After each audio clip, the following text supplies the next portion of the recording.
On to Week 10 now in the NFL. Playoff races heating up around the league. Several games I like in this Week 10. It's an interesting slate. I've picked out my three favorite, though, and would like to talk about them now quickly.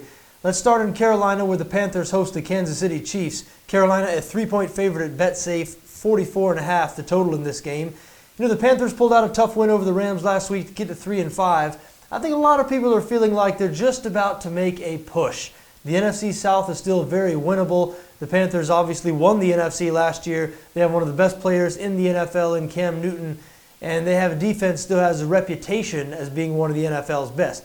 Now, I say reputation because the truth of the matter is the Panthers do not have one of the NFL's best defenses this season. As a matter of fact, they are really, really bad in the secondary. Carolina, 29th against the pass. Only three teams in the NFL, the Colts, Falcons, and Saints, are the only three teams that allow more pass yards per game than the Panthers. When you combine that with a very inconsistent offense, Carolina has been held to 14 points or fewer in 3 of their 8 games, including last week. We mentioned they beat the Rams last week, and they did, but they won 13-10, only produced 244 total yards. Now they're facing a Kansas City team with a very stingy defense. Kansas City, 8th in the league in points allowed, only allowing 18.9 points per game. And their offense, even though it's not a high-flying, throw-the-ball-down-the-field offense, they will be getting starting quarterback Alex Smith back this week after Smith was missed last week's game with a head injury. And Smith, he's been a bit of a check-down Charlie throughout his career, but a very efficient guy, a high completion percentage guy, keeps this Kansas City offense moving. And I do believe Kansas City is going to be able to move the ball on the Carolina Panthers. Carolina, early in the week now, at the time of this recording, it's still early, but they have been a popular public bet as a 3-point home favorite. As I said, I think a lot of people thinking that the Panthers just about to go on a run, but these Panthers are not last year's Panthers, and I think the Kansas City Chiefs just a better team right now. As we said, Alex Smith back this week, leading rusher Spencer Ware also expected back this week. I think the Chiefs go into Charlotte, pick up a win over the Panthers. I like them as a 3-point dog. Moving on now to the Superdome in New Orleans, where the Saints host defending Super Bowl champion Denver.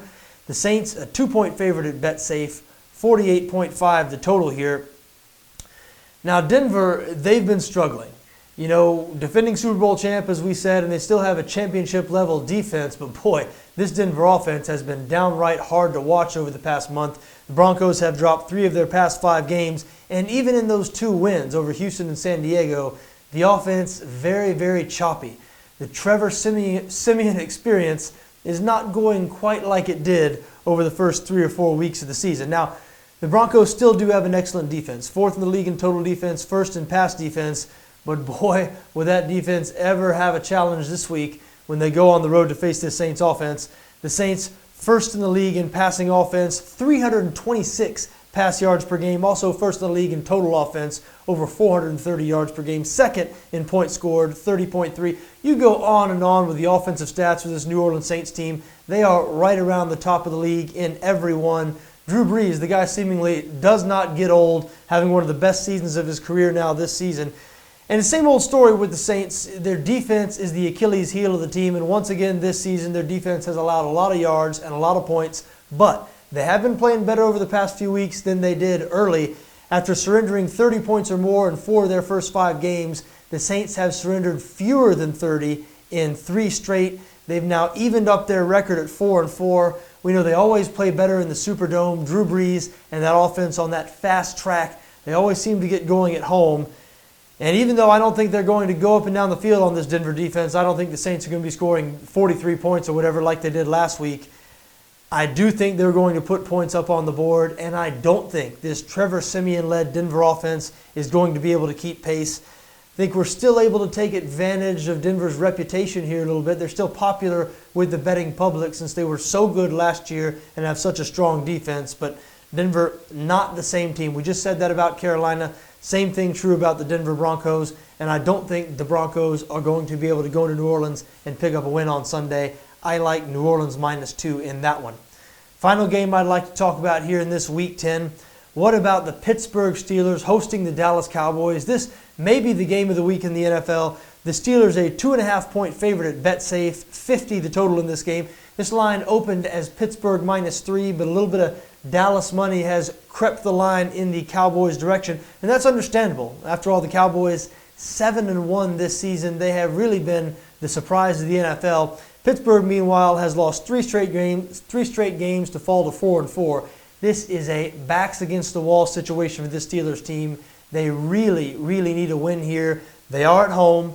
Ben Roethlisberger back from that knee injury. He didn't look like himself last week in the loss to Baltimore, but we've seen this before from Roethlisberger. We know what a tough guy he is, how good he is at bouncing back from these injuries. I think we're going to see a much improved Ben Roethlisberger here this week. And we know when Roethlisberger's right, this Steelers offense, one of the best passing attacks in the NFL. And even though the Cowboys have been playing good defense this season, they are beatable in the secondary and mediocre 15th in the league in passing defense. And Dallas has faced a lot of substandard quarterbacks this season. When they faced really good quarterbacks, they have had issues. Kirk Cousins putting up 364 yards against them. Aaron Rodgers going for 294 a couple of weeks ago. Again, Roethlisberger and this Steelers passing attack among the best in the NFL. Le'Veon Bell, you know the Steelers are looking to get him going. He's one of the best backs in the league. Been a little bit of a slow past few weeks for him. He was held in check last week in Baltimore. I think you can see the way I'm going with this. I know Dallas has been great this season, especially on offense. That offensive line, rookie running back Ezekiel Elliott, Dak Prescott, a lot of people have been talking about him, of course. But Pittsburgh, pretty good against the run. The Steelers surrendering fewer than 100 rushing yards per game this season. Prescott has been more of a game manager. He's been very, very impressive, but hasn't been asked to really go out and beat a whole lot of teams with his arm. Maybe, just maybe, he'll be put into that situation this week on the road against one of the NFL's better quarterbacks. I think the Steelers get the desperately needed win here to move to 5-4. I like Pittsburgh -2.5. There you have it. Those are my thoughts for this Week 10. I like the Kansas City Chiefs +3 on the road in Carolina. I like the New Orleans Saints -2 at home against the Denver Broncos. And I like the Pittsburgh Steelers to cover 2.5 at home against Dallas. Folks, I wish you best of luck in whatever you decide to do in this Week 10, just so long as your interests don't conflict with my interests. Enjoy the games.